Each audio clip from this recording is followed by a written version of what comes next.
What's interesting about technology is there's two sides. One side says that customers can do with a technology what they want, almost social determinism. People can create anything out of any technology. Obviously, it could be reverse engineered. I don't have to use a car as a car. I could take it out as someone did back with the Model T and use it as a washing machine in a farm in Iowa or something like that. That's the argument, that we're people, we have control and domination over these machines. This is not an idea of machines going awry and taking control of us.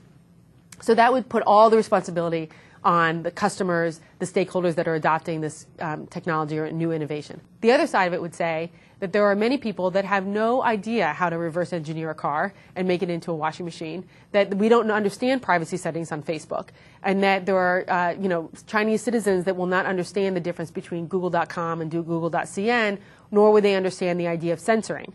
And so that would make the argument that all of the responsibility is on the innovative firm or on the technology, is not to give technology too much responsibility, but to give the responsibility to the innovative firm in creating the correct technology and not having any expectations on the users for responsible use. It's obviously a lot more complicated than that. It usually is a combination between the innovative firm and their technology and the adopting community and how they use the technology. It's not one or the other. And so we have a pendulum that swings between users are all responsible versus the technology is the evil demon, and that's what caused everything. And in reality, on an ongoing basis, it's a lot more complicated, and it's a little bit more symbiotic in working together in how something works. So whether or not google.cn works within China is the responsibility of both Google and the Chinese community. They work in tandem together.